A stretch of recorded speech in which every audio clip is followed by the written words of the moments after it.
आप सभी का एक बार फिर से स्वागत है हमारे इस YouTube चैनल पर। जी हाँ दोस्तों, आज के इस वीडियो में बात करने वाले एक वैसे छात्र छात्राएं जो 2023 में मैट्रिक की परीक्षा देने वाले उन सभी छात्र छात्राओं के लिए जो है ना 15 नवंबर से आपका सेंटर एग्जाम चालू होने वाला है। इसके लिए जो है ना आज के इस वीडियो में बात करने वाले हैं कि जो है ना viral model paper centre exam का जो है मेरे पास जो है सोशल साइंस का आ चुका है।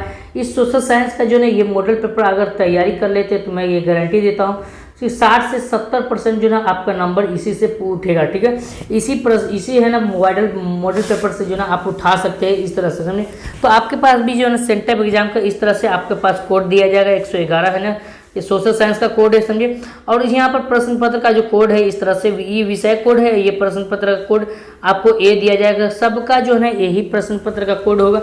और यहाँ पर देख सकते हैं यहाँ पर प्रश्न पत्र का जो क्रमांक लिखा हुआ है इस तरह से लिखा होगा। ठीक है, तो सारा का सारा यहाँ पर देख लेना है। इसके बाद जो है यहाँ पर बता दूँ कि आपके ऑब्जेक्टिव प्रश्न में जिनमें 48 प्रश्न पूछा जाएगा, जिनमें से 40 प्रश्न का जवाब देना आपको अनिवार्य होगा। तो एक एक प्रश्न करके हम देखते चलेंगे। और इसके बाद मैं बात करूँ कि आपको जो है ना ये PDF कैसे लोडिंग करना है, तो देखिए मेरा वेबसाइट लॉन्च हो चुका है गूगल पर, पॉइंट ऑफ स्टडी study.com। ठीक है, यानी कि आपको है ना बिल्कुल स्पेस नहीं देना है, सीधे point.of.study.com लिखना है, समझे। तो इस तरह से है ना वहाँ पर ना आपको है ना सारा का सारा PDF प्रोवाइड करा दिया जाए, जिससे ना काफ़ी बच्चों का जो है ना कमेंट आ रहा था कि सर अपना है ना वेबसाइट लॉन्च कीजिए। तो हम लॉन्च कर चुके हैं। आप लोग जो है ना आप लोग से एक ही रिक्वेस्ट है कि वेबसाइट को है ना ज़्यादा से ज़्यादा सपोर्ट कीजिएगा, समझे, ताकि मैं उस पर है ना जो भी प्रश्न पत्र आएगा ओरिजिनल प्रश्न पत्र जो आएगा सेंटर एग्जाम का, ये वायरल मॉडल पेपर है। अब ओरिजिनल प्रश्न पत्र जो आएगा तो मैं ना सबसे पहले एग्जाम से पहले जो है ना आपको दे दूंगा, क्योंकि आप जानते हैं कि ना हर जो है ना कोई एग्ज़ाम जो हुआ था उनमें से सबसे पहले जो है ना देने वाला जो है ना वो जो भी प्रश्न पत्र ओरिजिनल जो है वो पॉइंट ऑफ स्टडी है। ठीक है, तो आप इसे है ना सब्सक्राइब करके जरूर रखिएगा, ताकि है ना आगे जो भी वीडियो आने वाला है आपको मैं सपोर्ट करता रहूँगा। ठीक है, तो चलिए क्वेश्चन नंबर 1 की तरफ बढ़ते हैं। काफ़ी शानदार क्वेश्चन दिया हुआ है, यहाँ पर देखिए एक एक करके छापते चलिएगा, नोट कलम बुक उठा लीजिए और उसको एक एक करके लिखते जाइए। ठीक है, तो यहाँ पर देखिए क्वेश्चन नंबर 1 में कहता है, यहाँ पर देख सकते हैं कि यूरोप वासियों के लिए किस देश का साहित्य एवं विज्ञान का जो ज्ञान प्रेरणा स्रोत रहा। ठीक है, तो विज्ञान का जो ज्ञान प्रेरणा स्रोत रहा, ये आपको 4 ऑप्शन दिए, जर्मनी, यूनान, तुर्की और इंग्लैंड। तो इनका जो सही जवाब होगा क्या होगा आपको बताना है। तो एक का जो सही ऑप्शन नंबर यूनान हो जाएगा, बी हो जाएगा करेक्ट आंसर। चलिए आगे बढ़ते हैं। ये इंग्लिश वाले छात्र जो है ना यहाँ आप देख सकते हैं इंग्लिश मीडियम में भी लिखा गया है, तो आप देख सकते हैं, एक एक करके नोट करते चलिएगा। ठीक है, यहाँ देख सकते हैं ब्रेस्ट लिटोवस्क की जो संधि है वो किन देशों के बीच हुआ थी, समझिए, किन देशों के बीच हुई थी आपको बताना है। तो ये आपको 4 ऑप्शन दिया और समझिए 4 में से इनमें से एक ही जवाब होगा।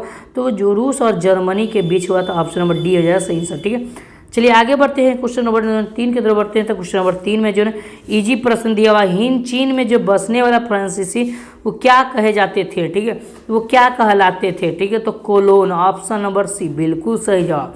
चलिए आगे बढ़ते हैं। क्वेश्चन नंबर 4 की तरफ बढ़ते हैं। क्वेश्चन नंबर 4 में भी काफ़ी शानदार प्रश्न दिया हुआ यहाँ देखिए कहता क्या कि वल्लभ भाई पटेल को जो सरदार की जो उपाधि दिया गया, सरदार की जो उपाधि दिया गया था वो किस किसान आंदोलन के जो दौरान दी गई थी, आपको बताना। ठीक है, तो वल्लभ भाई जो पटेल है उनके सरदार की जो उपाधि दी गई थी वो किस आंदोलन के दौरान दी गई थी। तो इसका 4 ऑप्शन दिया हुआ है। तो ऑप्शन नंबर कहेंगे बिल्कुल सही जवाब, बारदोली आंदोलन। ठीक है, चलिए आगे बढ़ते हैं। यहाँ पर क्वेश्चन नंबर 5 की तरफ बढ़ते हैं। यहाँ पर देखिए जमशेदजी जो टाटा जो आयरन कंपनी जो खोले हुआ है, आयरन स्टील कंपनी है, समझिए, उसकी स्थापना कब की गई थी। तो 1907 ईस्वी में किया गया था, ऑप्शन नंबर बी बिल्कुल सही जवाब। चलिए आगे बढ़ते हैं। काफ़ी शानदार, ठीक है। चलिए इस वीडियो को यहाँ लाइक कर दिए, फटाफट लाइक कर दिए और चैनल को सब्सक्राइब करके ही रखिए, ताकि मैं आगे वाला जो भी ओरिजिनल प्रश्न पत्र जो आने वाला है उनका मैं आपको PDF जो है ना अपने टेलीग्राम चैनल के माध्यम से या ग्रुप के माध्यम से या अपना जो वेबसाइट लॉन्च हुआ है उनके माध्यम से आपको प्रोवाइड करा सके। ठीक है, तो चलिए क्वेश्चन नंबर 6 की तरफ बढ़ते हैं। क्वेश्चन नंबर 6 में दिया है अस्थायी कृषि के प्रभाव से कैसा जमाखोरी संभव हुआ। ठीक है, तो ये आपको बताना है। तो 6 का जो सही है वो संपत्ति, ऑप्शन नंबर ए हो जाएगा सही है। ठीक है, आगे बढ़ते हैं। क्वेश्चन नंबर 7 की तरफ बढ़ते हैं। तो क्वेश्चन नंबर 7 में दिया हुआ है आर्थिक संकट, जिसको हम मंद बोलते हैं, आर्थिक संकट के कारण यूरोप में कौन सी नई शासन प्रणाली का जो ना उदय हुआ था, ये आपको बताना है। तो 4 का जो सही, 7 का सही आंसर क्या होगा, तो फांसीवादी और नाजीवादी, ऑप्शन नंबर सी हो जाएगा सही आंसर। चलिए आगे बढ़ते हैं, क्वेश्चन नंबर 8 की तरफ बढ़ते हैं। काफ़ी इजी प्रश्न दिया हुआ है कि किन पत्र ने रातों रात वर्नाकुलर प्रेस एक्ट से बचने के लिए क्या किया, अपना भाषा ही बदल दिया। तो कौन था, तो वो अमृत बाजार पत्रिका, ठीक है, ऑप्शन नंबर सी हो जाएगा सही आंसर। चलिए आगे बढ़ते हैं, इजी प्रश्न आ रहा है। देखिए, किस देश की सिविल सेवा जो है ना, सिविल सेवा परीक्षा से मुद्रित पुस्तक, जिसको हम सामग्रियाँ बोलते हैं, की मांग बढ़ाई गई है, आपको बताना है। तो ये इसका जो सही है ऑप्शन नंबर सी हो जाएगा, चीन हो जाएगा सही आंसर, ठीक है। चलिए आगे बढ़ते हैं, क्वेश्चन नंबर 10 की तरफ बढ़ते हैं। तो क्वेश्चन नंबर 10 में भी यही कह रहा है कि भूमंडलीकरण की जो शुरुआत हुआ था वो किस दशक में हुआ था, ये आपको बताना है, ठीक है। तो इसका जो सही जवाब क्या होगा, तो ऑप्शन नंबर बिल्कुल सही है, 1990 के दशक में हुआ था, ठीक है। चलिए आगे बढ़ते हैं, क्वेश्चन नंबर 11 की तरफ बढ़ते हैं। तो क्वेश्चन नंबर 11 में जो कहता है, इस प्रकार का प्रश्न दिया हुआ है, देख सकते हैं। तो यहाँ पर तो लैंगिक विभाजन है, किनके द्वारा है, समझिए। तो ये आपको बताना है। तो 11 का जो सही है वो स्त्री और पुरुष के बीच के जैविक अंतर है, उनको लैंगिक विभाजन कहते हैं, ऑप्शन नंबर ए हो जाएगा सही आंसर। चलिए आगे बढ़ते हैं, क्वेश्चन नंबर 12 में कि संघराज्य की जो एक विशेषता नहीं है, संघराज्य की जो है ना, संघराज्य की एक विशेषता क्या नहीं है, आपको बताना, ठीक है। तो इसका सही है जवाब क्या होगा, बाबू जल्दी बताओ बाबू। इसका जो सही है वो ऑप्शन नंबर सी हो जाएगा सही आंसर, एक हरी शासन व्यवस्था, ठीक है। चलिए आगे बढ़ते हैं, क्वेश्चन नंबर 13 में कि यहाँ पर कहता है कि सूचना के अधिकार आंदोलन की जो शुरुआत हो वो कहाँ से हुआ था, ये आपको बताना है, ठीक है। कहाँ से हुई थी, समझिए, तो ये आपको बताना है। तो 13 का जो सही हो वो ऑप्शन नंबर ए राजस्थान से हुई थी, ठीक है। चलिए आगे बढ़ते हैं, तो क्वेश्चन नंबर 14 के बढ़ते हैं। 14 में दिया, निम्नलिखित में से कौन सा प्रमुख उद्देश्य प्रायः सभी राजनीतिक दलों का होता है, ये आपको बताना है। जो 14 का जो सही है क्या होगा, वो सत्ता प्राप्त करना, ऑप्शन नंबर ए हो जाएगा सही आंसर। चलिए आगे बढ़ते हैं, क्वेश्चन नंबर 15 की तरफ बढ़ते हैं। यहाँ पर 15 में दिया हुआ है, तो कहता है 15वीं लोकसभा का जो चुनाव हुआ था, समझिए, चुनाव से पूर्व लोकतंत्र में महिलाओं की भागीदारी कितना था। मतलब क्या कहता है कि 15वीं लोकसभा के चुनाव से पहले, समझिए, महिलाओं की जो भागीदारी थी वो कितना था, ठीक है, ये आपको बताना है, समझे। तो भागीदारी क्या थी ये आपको बताना है। तो 15 का जो सही जवाब हो वो 10% था, ऑप्शन नंबर ए हो जाएगा सही आंसर। चलिए आगे बढ़ते हैं, क्वेश्चन नंबर 16 की तरफ बढ़ते हैं। क्वेश्चन नंबर 16 में जो इस प्रकार का क्वेश्चन दिया हुआ है कि राजनीतिक दलों की जो मान्यता और उनके चिन्ह किसके द्वारा जो है ना प्रदान किया गया था, आपको बताना है। तो 16 का जो सही जवाब हो हम लोग कहेंगे ऑप्शन नंबर सी, निर्वाचन आयोग के द्वारा, ठीक है।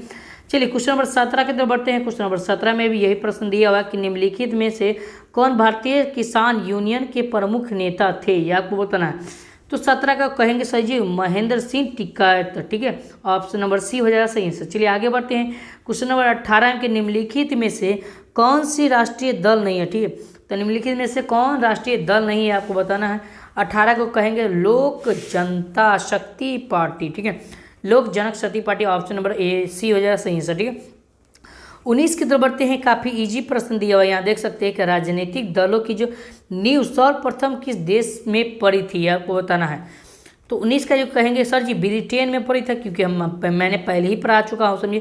तो आप देखिए मैं जो भी पढ़ाता हूँ ये 100% टकराने की गारंटी है, ठीक है। तो इस चैनल को अवश्य सब्सक्राइब करके ही रखें, ठीक है, ताकि आने वाला जो भी छोटा बड़ा जो नोटिस होता है वो आपको है ना समय समय पर प्रोवाइड कराता हूँ, ठीक है।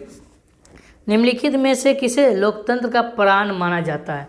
तो ये आपको 4 ऑप्शन दिया, सरकारों को, न्यायपालिकाओं को, उसके बाद संविधान को, राजनीतिक दलों को। तो ऑप्शन नंबर डी हो जाएगा सही आंसर, राजनीतिक दल को, ठीक है।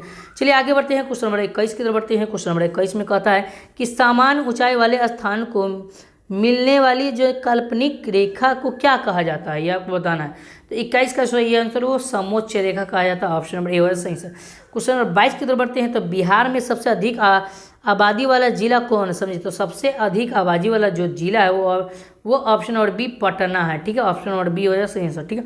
चलिए आगे बढ़ते हैं, बिहार में किस शहर में जूट उद्योग स्थापित है, ठीक है। तो यहाँ पर 4 ऑप्शन दिया, हाजीपुर, कटिहार, समझिए। यहाँ पर देखिए फोटो खींचने में मिटा गया था तो इसलिए हम यहाँ पर एडिटिंग कर दिए हैं, ठीक है, ताकि आपको दिक्कत ना हो, ठीक है। तो कटिहार, उसके बाद क्या लिखा है मधेपुरा, उसके बाद सहरसा, ठीक है। तो 4 ऑप्शन दिया हुआ, तो 23 का सही होगा क्या होगा, वो ऑप्शन नंबर कहेंगे वो कटिहार हो जाएगा, ऑप्शन नंबर बी हो जाएगा सही सर। चलिए आगे बढ़ते हैं, क्वेश्चन नंबर 24 की तरफ बढ़ते हैं। तो ये कहता है कि खाद्य कारखाना कहाँ स्थित है। तो जो भी खाद्य कारखाना है वो कहाँ से बनकर स्थित आता है, ये आपको बनना कहाँ स्थित है, बरौनी में, ऑप्शन नंबर ए हो जाएगा सही सर। ठीक है, चलिए आगे बढ़ते हैं, क्वेश्चन नंबर 25 के बढ़ते हैं। तो कहता है क्वेश्चन नंबर 25 कि चूना पत्थर का उपयोग मुख्यतः किस उद्योग में होता है। ठीक है, तो चूना पत्थर जो उपयोग है उनका किस उद्योग में होता है ये आपको बताना है।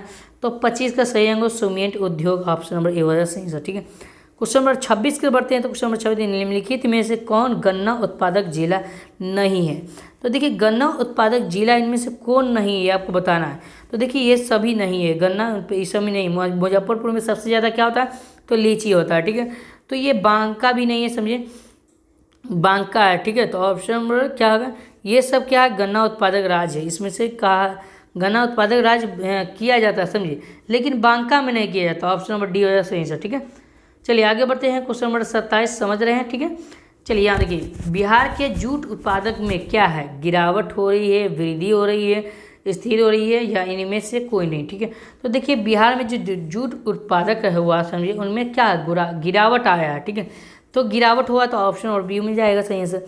चलिए आगे बढ़ते हैं, किस वर्ष इंडिया एयरलाइंस को इंडिया नाम दिया गया। ठीक है, तो इंडियन एयरलाइंस को इंडियन नाम दिया गया, तो ये आपको किस वर्ष दिया गया था। तो 28 का इजी प्रश्न है, 2005 ईस्वी में दिया गया था, ऑप्शन नंबर कहाँ जाएगा बाबू, डी हो जाएगा सही सर।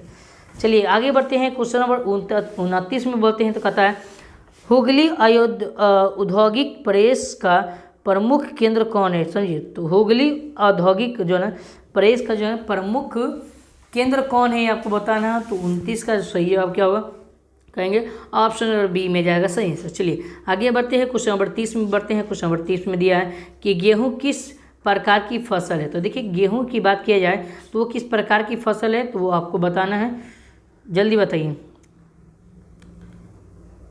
29 का हुगली उद्योग, क्या 29 का सही है, ऑप्शन नंबर ए होगा जी, ए होगा सही आंसर। ठीक है, चलिए आगे बढ़ते हैं, क्वेश्चन नंबर 30 के बढ़ते हैं। तो 30 में दिया है, इसका सही जवाब क्या होगा, हुगली।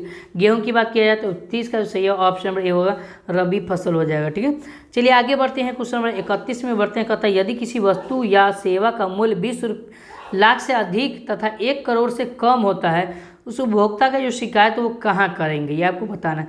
तो जिला के फोरम में समझिए, राज्य के आयोग में समझिए, आयोग में, और राष्ट्र के आयोग में, और इनमें से कोई नहीं। ठीक है, तो इसका जो सही जवाब क्या होगा, ऑप्शन नंबर राज्य के आयोग में, ऑप्शन नंबर बी हो जाएगा सही है। ठीक है, आगे बढ़ते हैं, क्वेश्चन नंबर 32 के बढ़ते हैं। क्वेश्चन नंबर 32 में दिया हुआ है निम्नलिखित में कौन बहुराष्ट्रीय कंपनी है, आपको बताना है। तो बहुराष्ट्रीय कंपनी आपको कौन बताना है, समझिए। तो ये सभी बहुराष्ट्रीय कंपनी, ऑप्शन नंबर डी जाएगा सही आंसर। चलिए आगे बढ़ते हैं, क्वेश्चन नंबर 33 में बढ़ते हैं। तो यहाँ दिया नई आर्थिक नीति की जो प्रमुख विशेषताओं में से कौन सी एक विशेषता है, समझिए नहीं है, विशेषता नहीं पूछ रहा है। ठीक है, तो देखिए इसका सही जवाब क्या होगा, तो 33 का वो सामाजिकरण, ऑप्शन नंबर डी, ये विशेषता है, निजीकरण सब है। ठीक है, तो ऑप्शन नंबर डी हो जाए। 34 के बढ़ते हैं, क्वेश्चन नंबर 34 में कहते हैं आर्थिक विकास के प्रमुख रूप से 3 क्षेत्र है, निम्नलिखित में कौन एक क्षेत्र नहीं है, ये आपको बताना।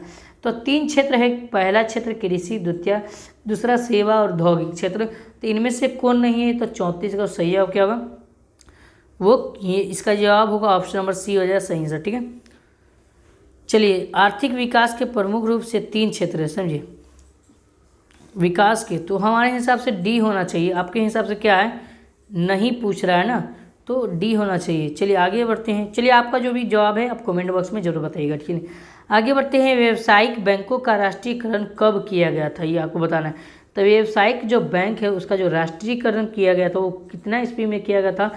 तो 33 का जो सही आंसर क्या होगा, वो ऑप्शन नंबर 1969 ईस्वी में किया गया था, ऑप्शन नंबर सी हो जाए सही आंसर। चलिए आगे बढ़ते हैं, क्वेश्चन नंबर 36 के बढ़ते हैं। तो 36 में दिया निम्नलिखित में से किसे प्राथमिक क्षेत्र कहा जाता है। तो देखिए कृषि क्षेत्र को प्राथमिक क्षेत्र कहा जाता है। ठीक है, याद रखिए कृषि क्षेत्र को क्या कहा जाता है, प्राथमिक क्षेत्र कहा जाता है। चलिए आगे बढ़ते हैं, क्वेश्चन नंबर 37 में बढ़ते हैं, देश की संगठित बैंकिंग प्रणाली निम्नलिखित में कौन नहीं है। ठीक है, तो बैंकिंग प्रणाली इनमें से कौन नहीं है, यह बताना है। तो 37 का सही होगा वो वजनीय बैंक, ऑप्शन नंबर बी होगा सही से। चलिए आगे बढ़ते हैं, क्वेश्चन नंबर 38 के बढ़ते हैं। तो यहाँ दिया है कि निम्नलिखित में से कौन गैर आर्थिक आधारभूत संरचना नहीं है, समझिए संरचना है, सॉरी नहीं है, ठीक है। तो ये आपको है पूछ रहा है, तो इसका सही हो वित्तीय होगा, ऑप्शन नंबर डी हो जाए सही है। आगे बढ़ते हैं, क्वेश्चन नंबर 39 में दिया हुआ है, भारत उपभोक्ता संरक्षण अधिनियम की घोषणा कब हुई थी, ऐसे आपको बताना है। तो भारत संरक्षण की जो है उपभोक्ता संरक्षण की जो अधिनियम जो है उनका घोषणा कब हुई थी, आपको बताना। 39 का सही हो 1986 ईस्वी में, ऑप्शन नंबर ए वजह सही से। चलिए आगे बढ़ते हैं, क्वेश्चन नंबर 40 के बढ़ते हैं। तो क्वेश्चन नंबर 40 में दिया है, पार्ले समूह के थम्स अप ब्रांड को किस बहुराष्ट्रीय कंपनी ने खरीद लिया, ठीक है। थम्स अप जो है ये कंपनी है, ठीक है, तो उसको कौन खरीद लिया, ये कौन बहुराष्ट्रीय कंपनी, तो वो कोका कोला खरीद लिया, कोका कोला खरीद लिया, ठीक है। तो चलिए क्वेश्चन नंबर 41 पे बढ़ते हैं। क्वेश्चन नंबर 41 में इस प्रकार का प्रश्न दिया है कि पृथ्वी की सतह पर पहुंचने वाले सबसे पहली भूकंपीय तरंग किसे कहा जाता है, ठीक है। तो पी तरंगों का कहा जाता है, ऑप्शन नंबर ए हो जाएगा सही सा, ठीक है। चलिए आगे बढ़ते हैं, क्वेश्चन नंबर 42 के बढ़ते हैं। तो 42 में दिया हुआ है, संचार का सबसे लोकप्रिय संसाधन कौन है, समझिए वो संसाधन जो साधन की बात की जाए वो कौन है, समझिए तो सार्वजनिक टेलीफोन, ये किताबी भाषा के हिसाब से, और दुनियावी भाषा के हिसाब से जो है ना ये मोबाइल हो सकता है, लेकिन इसका सही आंसर ऑप्शन नंबर ए हो जाएगा सही से। चलिए आगे बढ़ते हैं, मलबे के जो नीचे दबे हुए लोगों को पता लगाने के लिए किस यंत्र की मदद ली जाती है, समझिए तो infrared camera, option number B हो जाएगा सही से, ठीक है। चलिए आगे बढ़ते हैं, क्वेश्चन नंबर 44 के बढ़ते हैं। तो उत्तराखंड है, समझिए कहाँ उत्तराखंड में क्या चीज़ है ना प्रभावित है सबसे ज़्यादा, तो यहाँ आपको 4 ऑप्शन दिया हुआ है, तो इसका सही जवाब क्या होगा बता दो। तो 44 का सही ऑप्शन नंबर भूकंपीय पर्वन, ठीक है, पर्वन, ठीक है, पर्वन। चलिए आगे बढ़ते हैं, क्वेश्चन नंबर 45 के बढ़ते हैं। तो यहाँ निम्नलिखित नदियों में किसे बिहार का शोक कहा जाता है, तो कोसी नदी को। बउआ भी जानता है इस प्रश्न का जवाब, ठीक है, इजी प्रश्न है। चलिए आगे बढ़ते हैं, निम्नलिखित में कौन मानव जनित आपदा है, तो मानव जनित आपदा का मतलब ये होता है कि मानव जो करता है, समझिए मानव के द्वारा जो होता है, समझिए सांप्रदायिक दंगे मानव ही करता है, आतंकवादी जो है ना मानव ही करता है, महामारी मानव ही करता है, उसका तो इनमें से क्या होगा सही है, ऑप्शन नंबर डी हो जाएगा सही है सर, ठीक है। आगे बढ़ते हैं, क्वेश्चन नंबर 46 के बढ़ते हैं, 46 हो गया, 47 के बढ़ते हैं। तो भूकंप है, प्राकृतिक आपदा है, मानव जनित, तो भूकंप जो है ना वो गॉड के द्वारा ही आता है, तो ये प्राकृतिक आपदा है, ऑप्शन नंबर ए हो जाएगा सही है सर। क्वेश्चन नंबर 48 के बढ़ते हैं। तो क्वेश्चन नंबर 48 में दिए सुखाड़ का कारण क्या है, तो कम वर्षा, मानसूनी की जो है ना वर्षा की सीमित अवधि, अपर्याप्त जल संरक्षण, इनमें से सभी। तो इसका जो सही होगा वो ऑप्शन नंबर डी, इन सभी के कारण जो है ना वो सुखाड़ होता है, ठीक है। तो इस तरह से ना हम लोग 48 प्रश्न का जवाब दे दिए थे, एक एक करके नोट करते चलिए। आप देख सकते हैं हिस्ट्री के जो प्रश्न पत्र दिया उसका लॉन्ग टाइप जो क्वेश्चन दिया, शॉर्ट टाइप, लॉन्ग टाइप, इस तरह से क्वेश्चन दिया समझिए। तो यदि आप है ना आप लेना चाहते हैं इसका PDF, ठीक है, तो अभी है ना ये मेरे वेबसाइट अभी लॉन्च हुआ है, समझिए पॉइंट ऑफ study.com,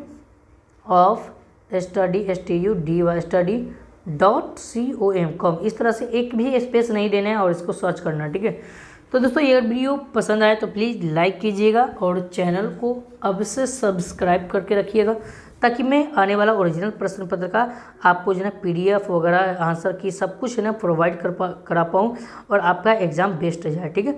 तो दोस्तों फिर मिलते हैं नेक्स्ट वीडियो में, तब तक के लिए आप सभी का एक बार फिर से धन्यवाद।